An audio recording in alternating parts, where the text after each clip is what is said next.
nocy był mecz Polska-Iran w siatkówce i niestety Przegrała. Polska przegrała, tak? 2-1. 2-1. No, to nie najlepsza wiadomość dla Polski. Klaus?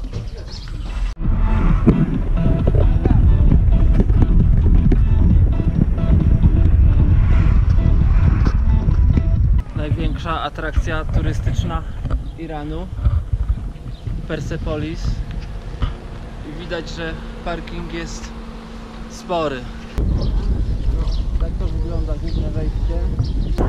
Widzicie, tak się prezentuje brama. Wchodzimy do tego miasta. Tu są po dwóch stronach są schody. Po jednej stronie wchodzili delegacje z innych krajów z prezentami dla króla. Z drugiej strony wchodzili Część rodziny królewskiej. rodzina królewska. Bo to są autentyczne schody. To są te schody zbudowane 500 lat temu przed naszą erą. Oni nie chcą, żeby się niszczyły na skutek tłumów turystów, więc zostały obudowane dodatkowymi schodami drewnianymi. A to miejsce wybrali dlatego, że wtedy był tu taki przyjemny klimat, w odmianie od większości kraju, że tutaj rzeczywiście były 4 sezony. Tak, ja w ogóle myślę, że to naprawdę te pory roku się teraz trochę pozmieniały i to teraz jest tutaj tak gorąco, a kiedyś tak nie było. Tak, wtedy wiosną była wiosna. Persepolis to była jedna ze stolic ówczesnej, starożytnej Persji, założona w roku 518 przed naszą erą przez Dariusza I i później rozbudowana przez kolejnych przedstawicieli dynastii, a najbardziej rozbudowana przez Xerxesa I. Persepolis spełniło funkcję ceremonialnej stolicy państwa i główne uroczystości, jakie przypadały, to było święto Noruz, czyli święto Nowego Roku, przypadające w czasie równonocy wiosennej. Taki korytarz. Teraz są ścianki takie wysokie, ale to były ściany z cegły i z gliny. I tam po obu stronach były pokoiki dla ochroników i jeszcze kogoś. Więc to wyglądało zupełnie inaczej niż teraz. To jest jakby mur, który był ścianą pałacu później. Te kolumny, które tam widzicie, to wszystko było ich o wiele, wiele więcej. Była sala, która ma 100 kolumn. Aczkolwiek nie wiem, bo tu były dwie takie duże sale, czy to jest ta. I normalnie było wszystko przykryte dachem. A to, co tutaj widzicie, to było zwieńczenie kolumn. Takie były ładne wykończenia. Kolumna, co tutaj widzicie, kolumna była od ziemi 10 czy tam 11 metrów do góry. To było zwieńczenie kolumny, a tutaj już szły belki, legary podtrzymujące dach. Była niedokończona brama i dlatego, że była niedokończona, dobrze widać było, jak ktoś się zna na tym oczywiście, w jaki sposób budowali, że na przykład zaczęli młotkiem odrabiać kamienie z góry i w dół. Tutaj na tym kawałku doskonale widać to, co mówiła Dorenda, że oni najpierw poustawiali kamienie, później je zaczęli wyrównywać, a gdy już były w miarę równe, zaczęli robić rzeźbienia. Tak jak widzicie, nogi są już zaczęte, a no prawdopodobnie też z góry było coś więcej zrobione, tylko zostało zniszczone, bo tam widać, że kamień odpękł. A co to prowadziło do upadku miasta? W roku 330 przed naszą erą Persepolis zostało zdobyte przez Aleksandra Wielkiego. Wówczas było oceniane jako najbardziej bogate miasto na świecie.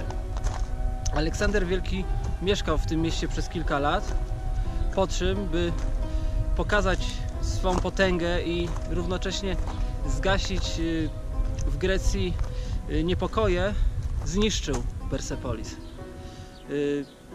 Spalił, a następnie zrównał z ziemią.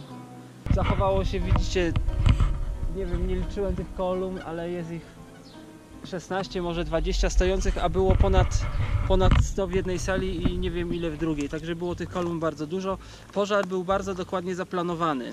Był tak zaplanowany, żeby doprowadzić do zniszczenia tego miasta. W czasie wojen persko-greckich Persowie niszczyli świątynię greckich bogów, a Aleksander zniszczył miasto Persepolis dlatego, żeby zrobić odwet za niszczenie greckich świątyń.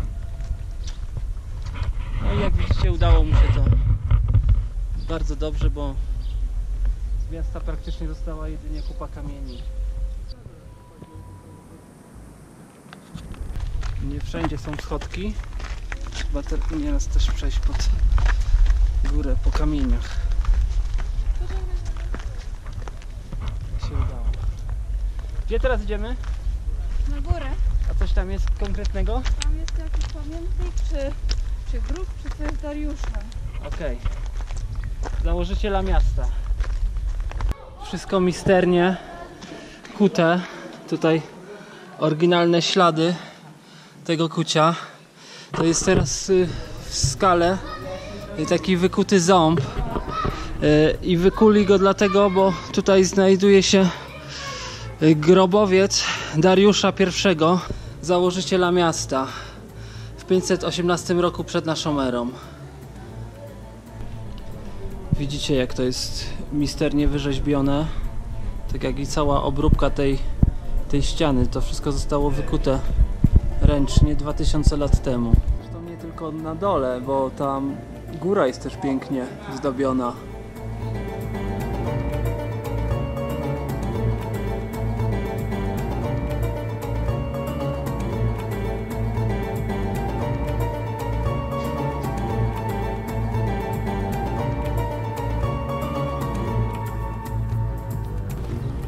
No słuchajcie, no piękne miejsce, tylko jednej rzeczy nie rozumiem. Nie rozumiem tej polityki Iranu, ponieważ jak wiecie, Iran jest jednym z najbardziej bogatych krajów na świecie w złoża mineralne gazu i ropy i w tym momencie mogą sprzedać tej ropy ile chcą, więc mogą mieć praktycznie niekończącą się ilość pieniędzy, a oni podnieśli w 2013 roku dla turystów spoza Iranu bilety 20 razy nim były wcześniej.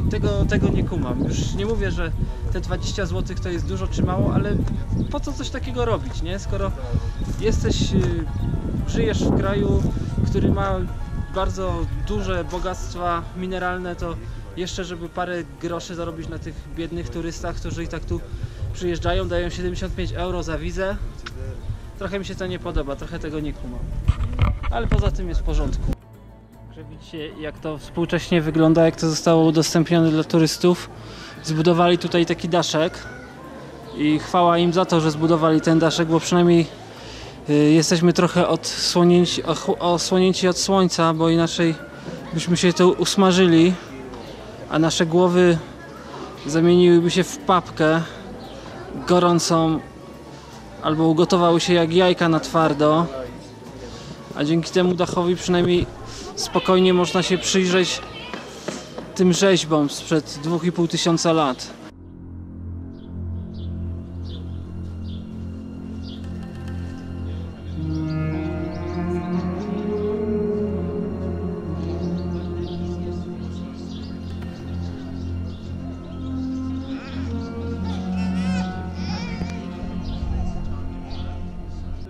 Roll-up pokazujący stare fotografie, jeszcze pewnie sprzed czasów jak zaczęto to remontować, więc widzicie, że o wiele w gorszym stanie to wszystko było, poprzewracane. Dużo zrobili, naprawdę. Zobaczcie jeszcze na to zdjęcie, taka panorama. No to wyglądało po prostu kilka sterczących kolumn gdzieś na pustyni i tyle, więc sporo tu wykopano. Tu jeszcze trwają prace archeologiczne.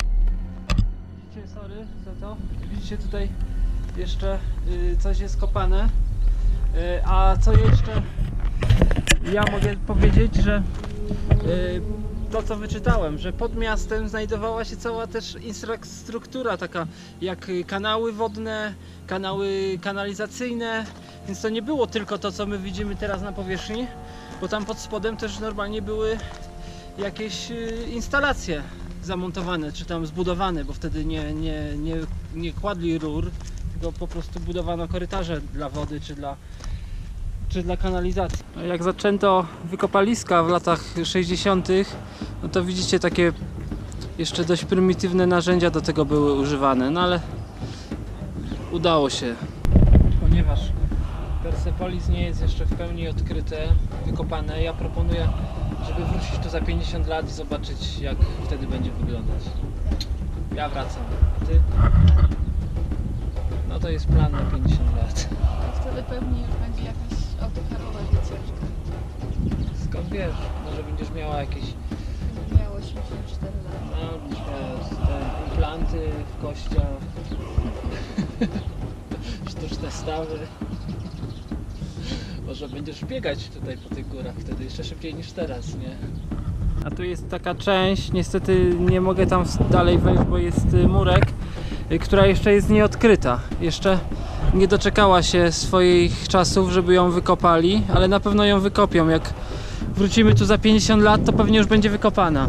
Ten budynek to jest Taczara i Dariusz zaczął to budować, skończył Xerxes, a tu w środku na ścianach są 3 rodzaje skryptów Czy różne rodzaje pisma. pisma.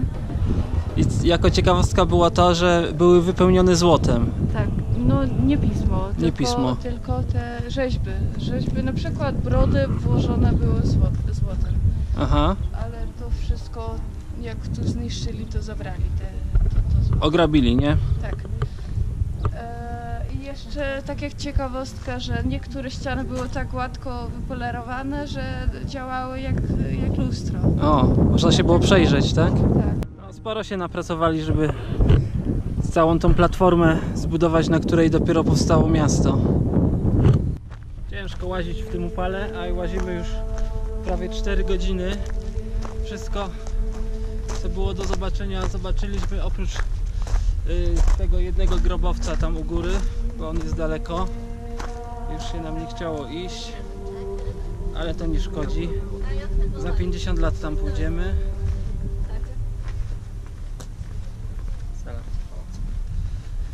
Także idziemy już, wracamy do domu na obiad i do chłodu, bo jest w słońcu masakra.